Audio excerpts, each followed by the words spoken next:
reflexão desta manhã, eu quero ler para os irmãos, peço que acompanhem comigo, o Evangelho de João, capítulo 7, versos 40 até o verso 52. Evangelho de João, capítulo 7, dos versos 40 ao 52, que dizem assim: ouvindo as suas palavras, alguns dentre o povo disseram: certamente este homem é profeta. Outros disseram: ele é o Cristo. Ainda outros perguntaram: como pode o Cristo vir da Galileia? A Escritura não diz que o Cristo virá da descendência de Davi, da cidade de Belém, onde viveu Davi? Assim, o povo ficou dividido por causa de Jesus. Alguns queriam prendê-lo, mas ninguém lhes pôs as mãos. Finalmente, os guardas do templo voltaram aos chefes dos sacerdotes e aos fariseus, os quais lhes perguntaram: por que vocês não o trouxeram? Ninguém jamais falou da maneira como esse homem fala, declararam os guardas. Será que vocês também foram enganados? Perguntaram os fariseus. Por acaso alguém das autoridades ou dos fariseus creu nele? Não, mas essa ralé que nada entende da lei é maldita. Nicodemos, um deles, que antes tinha procurado Jesus, perguntou-lhes: a nossa lei condena alguém sem primeiro ouvi-lo para saber o que ele está fazendo? E eles responderam: você também é da Galileia? Verifique e descobrirá que da Galileia não surge profeta. Então, cada um foi para a sua casa. Que Deus abençoe a leitura da sua palavra que fizemos nesse instante e abençoe também as nossas vidas enquanto nós meditamos neste pequeno trecho das Escrituras Sagradas. Nós falamos agora, como tema para esta mensagem, ninguém jamais falou como ele. Ninguém jamais falou como ele. Mas afinal, a pergunta é: o que foi que Jesus falou? O que foi que ele disse que impressionou tanto aqueles soldados? O que foi que Jesus disse durante o seu ministério que hoje impressiona você e a sua vida? Como uma breve introdução a este tema, eu gostaria de dizer aos irmãos que o texto que lemos nos leva naturalmente a perguntarmos: quem é Jesus? Seria ele apenas mais um profeta? Ou um grande mestre? Ou seria ele o Messias, Filho de Deus? A resposta a esta pergunta pode determinar nosso futuro. Talvez você já tenha ouvido falar de Jesus muitas vezes ao longo da sua vida. Já ouviu falar sobre ele nos púlpitos das igrejas.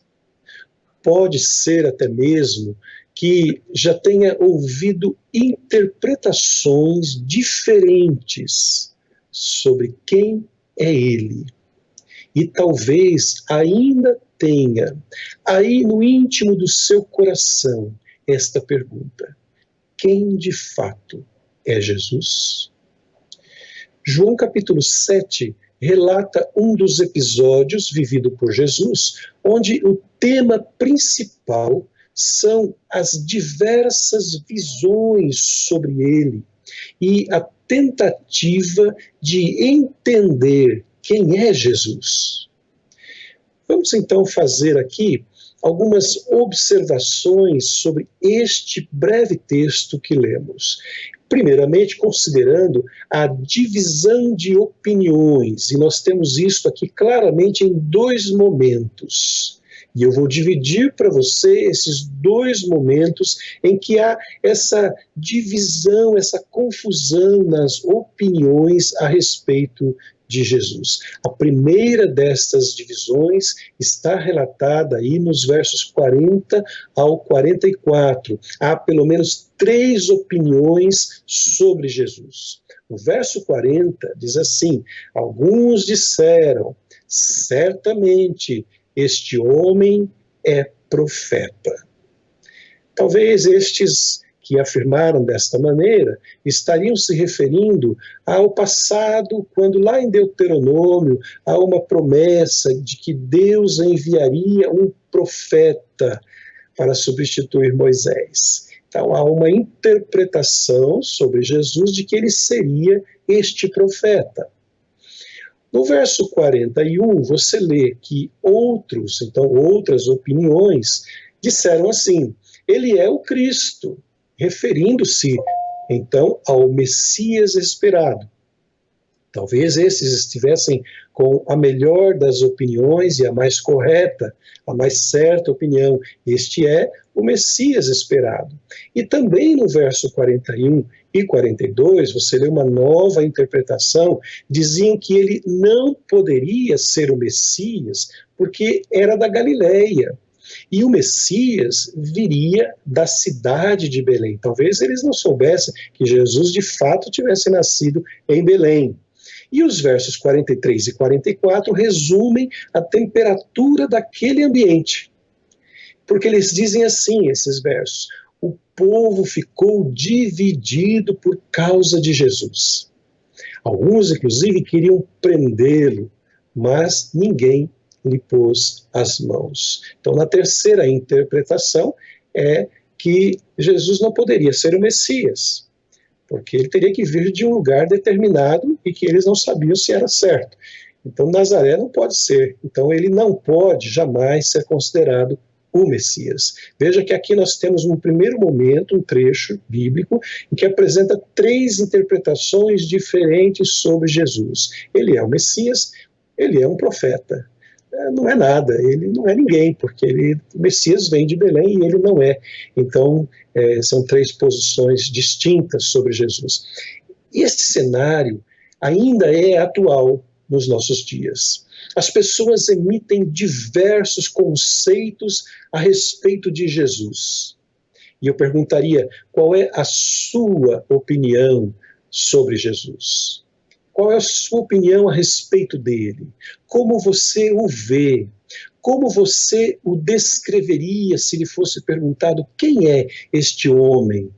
Afinal de contas, que palavras são essas que ele diz? Muitos veem Jesus como mestre, mas rejeitam a sua divindade. Ou, quando muito, alguns o colocam no rol da fama dos grandes profetas da história. Mas Jesus está todo o tempo, tanto em seu ministério como também nos dias de hoje. Todo o tempo Jesus está afirmando ser o Filho de Deus, o Messias, que viria para libertar-nos de nossos pecados, restaurar a nossa comunhão com Deus. É isto que Jesus está tentando ensinar àquele povo e a nós também. Esta é a primeira série de opiniões sobre Jesus. Mas antes de apresentarmos a segunda série de divergências, há um intervalo que chama a atenção. E é um intervalo importante, extremamente importante, entre esses 2 momentos de divergência sobre quem é Jesus. Voltando para as Escrituras, lá em João, capítulo 7, verso 32, um pouco antes da nossa leitura, os chefes dos sacerdotes e os fariseus enviaram guardas do templo para prenderem Jesus durante a festa.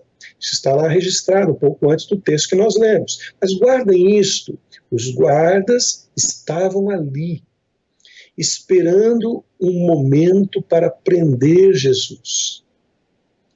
Eles estavam certamente vendo e ouvindo tudo o que acontecia naquele episódio. Então, lá na frente, no verso 45, os sacerdotes e os fariseus perguntaram aos soldados: por que vocês não o trouxeram? Por que vocês voltaram de mãos vazias, quando a ordem era para que trouxessem Jesus preso? E no serviço militar, ordem dada é ordem cumprida. Por que vocês não o trouxeram? E a resposta daqueles soldados foi o texto que nós destacamos para esta nossa palavra da manhã. Eles disseram: ninguém jamais falou da maneira como este homem fala.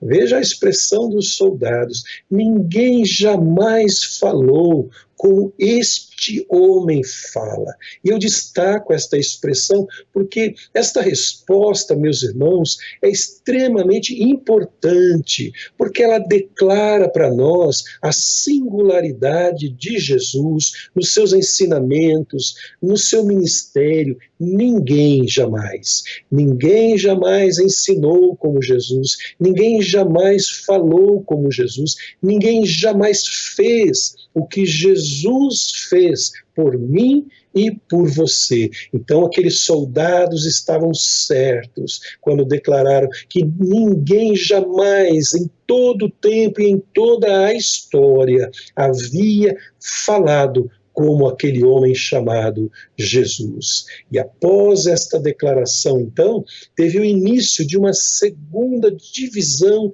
de opiniões lideradas pelos fariseus sobre Jesus. E a divisão, nos versos 47 a 52, você encontra este trecho, os fariseus estão defendendo uma certa teologia própria sobre Jesus.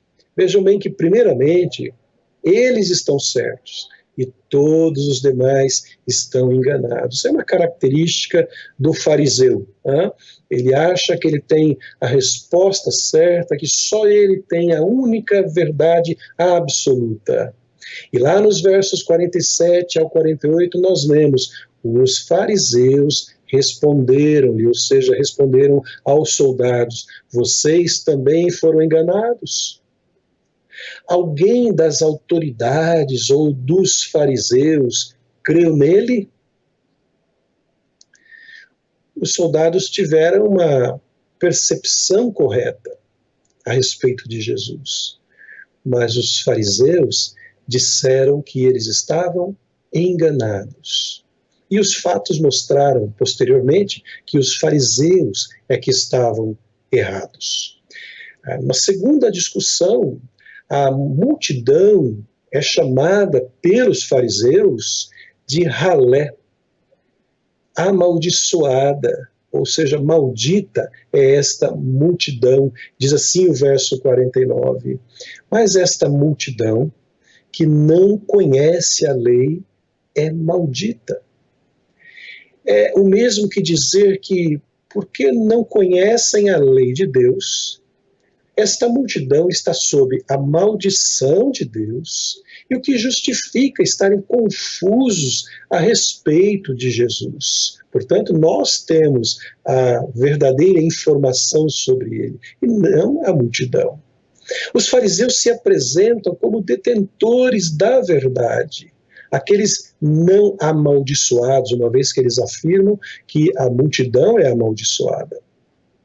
E sobrou até mesmo para Nicodemos nesta discussão, porque Nicodemos, os irmãos se lembram, é aquele fariseu que veio falar com Jesus à noite, lá registrado em João capítulo 3. Ele sugeriu prudência no julgamento. Lá no verso 51 nós lemos assim: a nossa lei condena alguém sem primeiro ouvi-lo para saber o que ele está fazendo? Será que a gente pode condenar assim de cara? Então, os fariseus acusaram Nicodemos de defender Jesus. Você está do lado dele. Verso 52, você também é da Galileia. Verifique e descobrirá que da Galileia não surge profeta. Esta foi a resposta dos fariseus para Nicodemos, acusando de ser agora um amigo de Jesus, está protegendo Jesus. Estas foram, meus irmãos, tentativas dos fariseus para desqualificar Jesus e a sua divindade, o fato de ele ser Filho de Deus, o Messias enviado de fato para este mundo. Mas por que Jesus causava este alvoroço por onde passava? Eu pedi para você, agora há pouco, guardar a declaração dos soldados. E eles disseram às autoridades: ninguém jamais falou como este homem. O que os soldados quiseram expressar nesta resposta? Jesus fez muitas afirmações durante o seu ministério. Você observa afirmações surpreendentes nas Escrituras atribuídas a Jesus. E, de fato, nós, neste caso, precisamos verificar o que eles ouviram da boca de Jesus pouco antes de retornarem às autoridades. O que eu quero dizer é que há muitas afirmações nas Escrituras, muitas palavras de Jesus, muitos ensinamentos de Jesus que são surpreendentes e que de todas elas nós poderíamos dizer ou afirmar: jamais alguém falou como ele, jamais alguém poderia ter falado alguma coisa desta maneira, da forma como disse.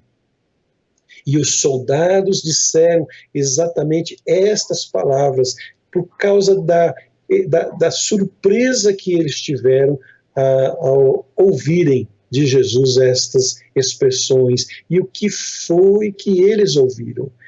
Embora hajam muitas expressões, neste texto, especificamente nos versos 37 ao 38, se alguém tem sede, disse Jesus, venha a mim e beba.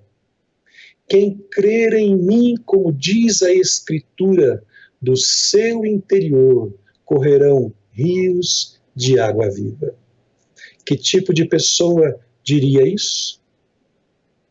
De fato, quando você olha para os ensinamentos de Jesus, para a palavra de Jesus, você certamente diz assim: uau, ninguém nunca falou como ele. Ninguém jamais falou palavras de vida como Jesus. E isto, meus irmãos, coloca diante de nós uma escolha. Ou rejeitamos, desacreditamos e damos a nossa própria definição sobre ele, sobre Jesus, ou nós nos ajoelhamos em adoração e reconhecemos o seu senhorio sobre as nossas vidas. Ele diz talvez assim: bom, você me chama mestre? Tudo bem, eu posso ser e aceito esse título. E Jesus, de fato, é um dos grandes, o maior mestre que já surgiu na história da humanidade. Profeta, também. Jesus foi considerado profeta e assim ele o é. Mas, essencialmente, ele quis dizer: eu sou o Messias.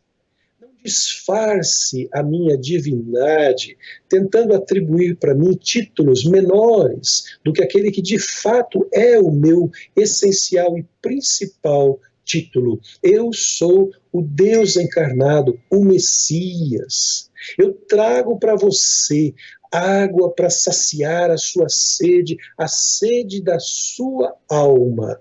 Quando você está com sede, você precisa beber água para saciar a sede. Nós temos sede da presença de Deus e precisamos de água que sacie a sede da nossa alma.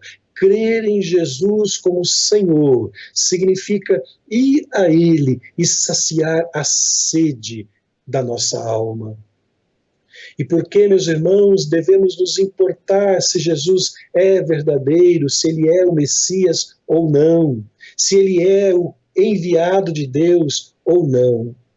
Talvez existam muitas coisas verdadeiras, nas quais você poderia acreditar ou não, dar crédito ou não, e talvez não fizesse muita diferença na nossa existência. Você talvez possa saber muitas coisas sobre Jesus sem realmente conhecer Jesus em um relacionamento profundo de comunhão com Ele. Crer nele como Senhor, como o Filho de Deus, fará muita diferença em sua vida, no presente e no futuro. Ele é aquele que nos liberta de nossos pecados, que nos oferece a vida eterna e sua presença conosco enquanto este dia não chega. Ninguém jamais pode fazer uma oferta desta natureza ao ser humano. Por isso, soldados tinham razão. Ninguém jamais falou como ele. Por isso, os soldados se impressionaram ao ouvir Jesus e foram tocados por suas palavras de vida.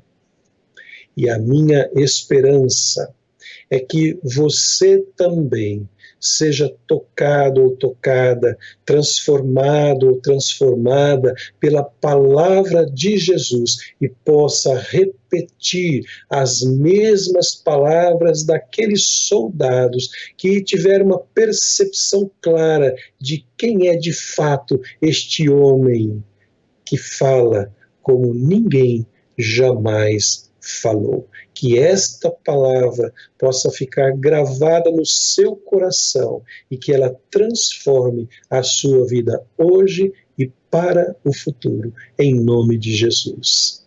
Amém. Quero